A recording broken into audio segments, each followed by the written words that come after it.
Olá pessoal, tudo bem? Seja muito bem-vindo e muito bem-vinda a mais um vídeo aqui no canal Full Cycle. Meu nome é Wesley Williams e no vídeo de hoje a gente vai falar sobre um assunto que é extremamente importante para você desenvolvedor, desenvolvedora que quer trabalhar com grandes aplicações de grande porte e sem dúvidas aí tem um dos perfis profissionais mais bem pagos e desejados do mercado. E o porquê que eu estou dizendo isso? Porque normalmente as grandes empresas trabalham com microserviços, tá? Hoje em dia, a arquitetura baseada em microserviços é extremamente comum nas grandes empresas. O grande ponto é que atualmente eu vejo muitas, entre aspas, falhas de como que esses microserviços são projetados, mesmo em grandes empresas. Existem muitas grandes empresas por aí que ainda acabam dando mole num ponto ou em outro. Então, por conta disso, nesse vídeo, eu vou mostrar para você 5 pontos que você tem que levar em consideração antes de colocar o seu microserviço em produção, antes de projetar o seu microserviço. Sem dúvida, se você fizer isso, vai te dar uma bela e uma baita segurança para você trabalhar com esse tipo de arquitetura. Então, roda a vinheta, vamos lá, porque a gente tem aí 5 tópicos para falar hoje aqui.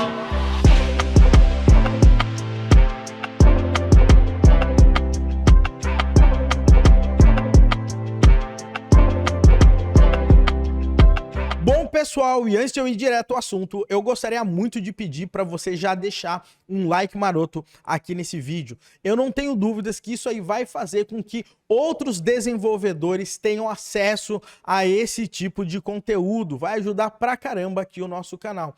Além disso, não se esquece aí, se inscreve no canal, ativa as notificações. Assim, sempre quando um vídeo top que nem esse for pro ar, você vai ser notificado e notificada. E não esquece também aí, tô deixando o link aqui embaixo para você se inscrever gratuitamente na imersão Full Stack Full Cycle, a última desse ano de 2021. Tá? Se você quer saber como que as grandes aplicações são criadas, como que a gente consegue fazer isso na prática, você não pode perder. Clica aí e se inscreve gratuitamente na imersão Full Stack Full Cycle. Maravilha? Mas agora, meu povo, deixa de delongas, sem mais delongas aí, vamos falar aí sobre esses assuntos que são realmente importantes quando a gente está projetando aí um microserviço. Qual que é o grande ponto quando a gente está criando um microserviço? Para muitas pessoas, tá? Quando você cria um microserviço, ele é um sisteminha comum e de forma geral né? E esse cara, ele tem um desafio muito grande de se comunicar com outros sistemas. E é aí que a coisa pega. E o porquê que eu estou dizendo isso? O processo de comunicação entre qualquer sistema é algo complexo, tá? Você está trabalhando com rede, você está trabalhando com pontos que você não pode controlar. Além disso, você tem que estar disposto, tá, a preparar, inclusive, o seu microserviço para receber uma grande quantidade de cargas. Além disso, você precisa manter o mais independente possível o seu microserviço. E é por conta disso que você tem que ter uma checklist, uma preparação para garantir que você consiga garantir realmente esses pontos, que você consiga garantir resiliência, que você consiga garantir que você não vai perder informação, que você vai ter um plano B e tudo mais, legal? E é por conta disso que eu elenquei 5 pontos que, na minha opinião, são extremamente importantes que você tem que implementar aí no seu microserviço antes de botar ele para produção e garantir que ele não vai te deixar na mão. Maravilha? Então vamos lá aí para o nosso primeiro ponto, Rate Limit, tá? Como assim Rate Limit, Wesley? O negócio é o seguinte, galera. Uma das coisas que você tem que pensar, tá, quando você está trabalhando com microserviços, é que esse microserviço ele tem que ser protegido. Como assim protegido? Esse microserviço ele precisa ficar de pé o máximo possível que ele aguentar.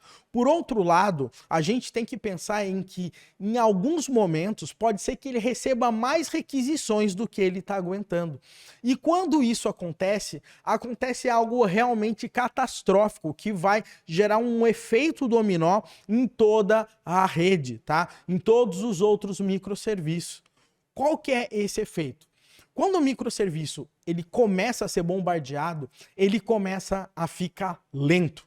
E quando as chamadas nele acabam ficando lento, ele acaba deixando todos os outros lentos por padrão. Legal? Então, a regra é clara. É melhor um microserviço que não responde, né? Ou seja, que ele já retorna um erro 500, que ele já retorna qualquer tipo de erro de cara, tá? Do que um microserviço lento. Um microserviço fora do ar é melhor do que um microserviço lento, porque os outros sistemas, eles não vão ficar pendurados dependendo ali de você. Legal? Então, uma das formas para você conseguir suportar esse tipo de carga e conseguir proteger o seu microserviço para que ele não fique lento e para que ele não atrapalhe outros serviços é o rate limit. O rate limit, basicamente, o que você consegue fazer? Você consegue chegar e falar, olha, eu aguento tantas requisições por segundo. Ou, inclusive, você pode categorizar quais são os microserviços, tá? Que podem mais fazer consultas em você. Então, tem um microserviço muito crítico e você quer priorizar esse cara, você fala, olha, esse cara pode fazer 100 requisições por segundo. Agora, aquele cara ali, né? Quando a coisa tá apertando, eu só deixo ele fazer 50. E a gente consegue fazer isso trabalhando com o rate limit, tá? Então o rate limit ele vai proteger o seu serviço e a partir do momento que você acha que esse cara vai começar a dar problema, ele já retorna um erro de cara e os outros microserviços, eles têm que se virar. Então, não deixe, tá? Para depois. Pense em estratégias de como que você pode trabalhar e implementar aí rate limiting nos seus microserviços. Maravilha? E agora o nosso ponto número 2, tá? Retry, tá? O que é retry no final das contas? A gente tem que pensar que muita gente sempre vai comunicar com o nosso microserviço. Pessoas vão fazer requisições e por isso que a gente até falou do rate limit, legal? Mas outra coisa que você precisa fazer muito aí quando você está trabalhando com microserviços é implementar políticas de retry. Como que isso aí funciona no final das contas? Às vezes você está fazendo uma requisição em outro microserviço e aquele outro microserviço ou ele está lento, ou ele está fora do ar, ou um deploy está acontecendo e ele ficou fora do ar por alguns momentos, tá? E o que acontece? Ao invés de você, tá, largar essa requisição para lá, né? Você chamou, não deu certo, você estoura erro, você pode tentar de novo. E essas tentativas, esses processos de retry podem salvar um monte de transação. Então, o que acontece? Vamos imaginar que eu chamo uma aplicação, aquele microserviço está fora do ar. Aí eu falo, eu vou esperar 2 segundos e eu vou tentar novamente. Agora eu vou esperar 4 segundos e eu vou tentar novamente. Agora eu vou esperar 8 segundos e vou tentar novamente, até que eu desista. Então, quando você implementa políticas de retry, isso vai ajudar demais para que você não desista na primeira, tá? Um ambiente, né, cheio de microserviço, em algum momento ele pode falhar. As políticas de retry podem te ajudar com isso. Agora, um grande ponto que você tem que se ligar quando você está fazendo com retry é o seguinte, é você evitar fazer processos de retry de forma manual, tá? E linear. O que isso significa? Muita gente faz o seguinte, tá? Eu faço uma política de retry, então eu tento uma vez, deu errado, passa 1 segundo, eu tento de novo. Passa outro segundo, eu tento de novo. Mas pensa, não é só você que está fazendo requisição para esse microserviço. Provavelmente muitos outros estão fazendo. Então o que acontece? Se os outros também pensarem e fizerem exatamente a coisa que você está fazendo, ou seja, espera 1 segundo e manda, espera outro segundo, manda, esse microserviço vai ser bombardeado da mesma forma com aquela grande quantidade, tá? Então tente trabalhar com processos de retry que não são lineares, eles trabalham de forma exponencial. Então você sempre vai ter um intervalo diferente que outros microserviços estão também utilizando para fazer esses processos. E aí você dá mais tempo daquele microserviço se recuperar caso ele esteja fora do ar por algum tipo de indisponibilidade. Maravilha? E agora a gente vai ir para o nosso terceiro ponto, que é a parte de comunicação assíncrona. Eu sei que nós desenvolvedores, a gente ama REST. A gente faz chamadas de API para lá e para cá, afinal de contas é o que a gente é ensinado, né? A gente pega um framework novo e o framework ele te ensina a criar um belo de um CRUD e disponibilizar um monte de endpoint que vai retornar um belo de um JSON para você. O grande ponto é que quando a gente está trabalhando com microserviços, é muito arriscado você fazer comunicação síncrona. Ou seja, essas chamadas que eu acabei de colocar aqui, por exemplo, né? Você manda uma requisição, se aquele cara está fora do ar, você vai perder a transação. Você não consegue ser tão resiliente em relação a isso. O seu microserviço, ele pode falhar, ele pode estar fora do ar, e aí ele vai perder as requisições que estão feitas nele. Ou quando você faz requisições em outros microserviços, aquele cara também pode estar fora do ar, e você vai perder transação também. Então, toda vez que você puder trabalhar com requisições, trabalhar de forma assíncrona, é o melhor dos mundos. Eu sei que nem sempre é possível, mas de forma geral, quando você trabalha de forma assíncrona, você permite, tá, que um outro cara esteja fora do ar, e mesmo assim ele não vai perder sua transação, principalmente porque você está utilizando algum message broker, algum sistema ali de mensageria, de stream, um Kafka, um RabbitMQ, um SQS, não interessa. O grande ponto é que você não vai perder a mensagem, porque você vai poder enviar essa mensagem. Legal? E quando o outro cara estiver disponível, ele sobe e ele vai pegar a sua mensagem. E o ao contrário também vale a pena, né? Ou seja, quando o seu microserviço estiver indisponível, um monte de gente pode mandar mensagem ali para você. Quando você voltar para o ar, você processa. Então, pense assim. Trabalhe sempre de forma assíncrona, ao máximo, tá? Isso aí vai te poupar um monte de dor de cabeça. Maravilha? E agora a gente tem um outro ponto que a gente não pode deixar de pensar, que é o ponto número 4, tá? O que é o ponto número 4? É a famosa idempotência, tá? O que é isso no final das contas? Que nome estranho. O que acontece é o seguinte, galera. Muitas vezes o seu microserviço ele tem que receber alguma transação e ele vai processar essa transação. O grande ponto é que vamos imaginar um cenário bem simples. Uma pessoa manda uma transação para você, um sistema manda uma transação para você. E naquele momento você tá lento. Então aquela transação fica presa ali. Aí, esse outro microserviço, engraçadinho, ele fala, olha, eu acho que tá lento, não sei se está funcionando, deixa eu mandar de novo essa transação. E aí, o que vai acontecer? O seu microserviço vai receber duas transações iguais, né? E quando você recebe duas transações iguais, você tem duas opções. A primeira opção é processar as duas, né? Que vai dar ruim no final das contas.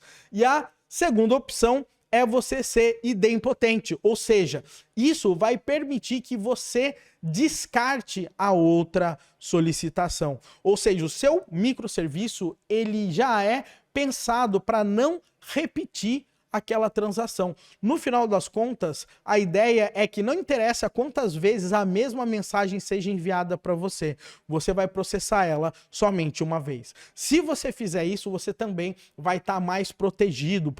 Por que eu estou dizendo isso?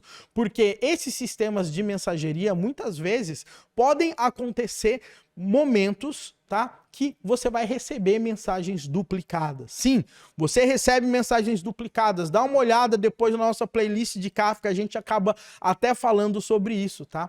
Então, independente disso, deixe os seus microserviços idempotentes. Quanto mais você fizer isso, mais paz de espírito você vai ter. Manda as pessoas mandarem quantas mensagens forem, você não vai duplicar as suas transações. Maravilha? E agora, por último, e não menos importante, tá? E inclusive tem uma relação direta, tá, com idempotência, são as nossas garantias de entrega, tá? Quando a gente está trabalhando principalmente de forma assíncrona, uma das coisas que a gente tem que tomar muito cuidado, e eu vejo muitos, mas muitos desenvolvedoras fazendo comendo bola, vamos dizer assim, em relação a isso, que é o seguinte: Quando eu estou mandando uma mensagem para um message broker, ou seja, para um Kafka, para um RabbitMQ, não interessa, o que acontece? Você vai mandar a sua solicitação, ou seja, você manda a sua mensagem e daí, de repente, você esquece, né? Ou seja, como que você vai ter uma garantia que aquele seu message broker realmente recebeu aquela mensagem? Tá? Então o ponto de garantia de entrega é muito importante. E cada serviço, tá, de mensageria, de streaming, etc., tem a sua própria estratégia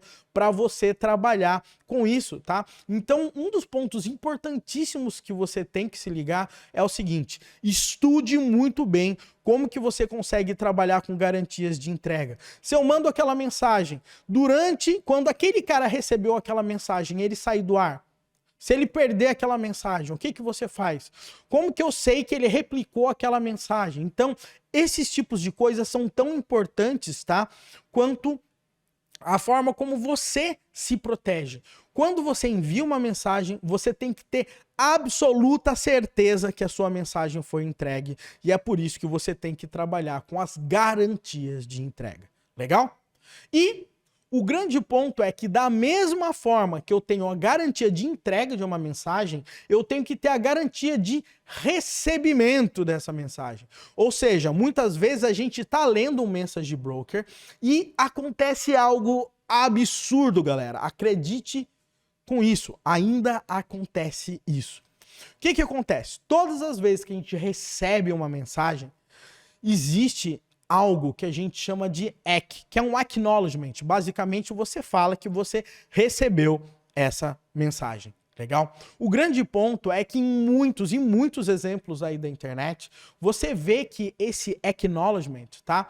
Ele é automático. Então, o que isso significa? Vamos imaginar que eu recebo uma mensagem aí do meu microserviço, de um outro microserviço. Legal? Via RabbitMQ. Aí o que acontece? Quando eu pego essa mensagem, o auto-ACK está automático. Então, só da mensagem chegar no meu microserviço, eu já tirei ela da fila. Ok? E aí o que acontece? Na hora que ela chegou e ele já deu um auto-ACK, meu microserviço caiu. E quando ele voltar, eu não vou ter mais essa mensagem, eu não consigo mais reprocessar essa mensagem, ou eu nem sabia que essa mensagem existia. Afinal de contas, eu já avisei o meu sistema de mensageria que estava tudo ok, que eu já processei aquela mensagem. E eu fiz isso por conta do auto-ACK. Tá? Então, uma das formas, tá, mais decentes de você fazer isso é o seguinte: trabalhar com isso de forma manual. Ou seja, você recebe a mensagem, você processa a mensagem, vê que deu tudo certo. Assim que deu tudo certo, o que você vai fazer? Você vai dar um ACK, né, automático não, você vai dar um ACK manual falando: agora sim deu tudo certo. E daí o seu sistema vai dropar a mensagem, não interessa o que ele vai fazer, o grande ponto é que você informou depois que você processou a sua mensagem. Então, você não vai ter chance de perder essa mensagem no meio da história e você informa no momento correto. Então, você tendo garantia de entrega, que a mensagem chegou, e você consegue garantir que você processou aquela mensagem realmente, você já consegue dormir em paz, porque você sabe que você não está perdendo mensagens. Maravilha, meu povo? Então vamos resumir. Rate limit, retry, tá? Trabalhar de forma síncrona, trabalhar de forma idempotente e ter garantia de entrega e de recebimento. Se você conseguir implementar isso de uma forma bem decente no seu microserviço, acredite, você vai dormir muito mais tranquilo à noite. Maravilha? E eu gostaria muito de saber, né, o que você achou desse vídeo e se você já trabalha com alguma dessas opções que eu acabei de colocar. E além disso, comenta aí embaixo também, né, o que mais você coloca no seu microserviço para garantir mais tranquilidade, peace of mind em relação aos seus sistemas. Maravilha? Comenta aí embaixo. E novamente, galera, se esse vídeo, tá, ele foi útil para você, se ele gerou algum valor, deixa um joinha aqui pra gente e não esquece, se inscreve na imersão Full Stack Full Cycle, link aqui embaixo, 100% gratuito, você vai aprender demais nesse evento. Um grande abraço para você e até o nosso próximo vídeo.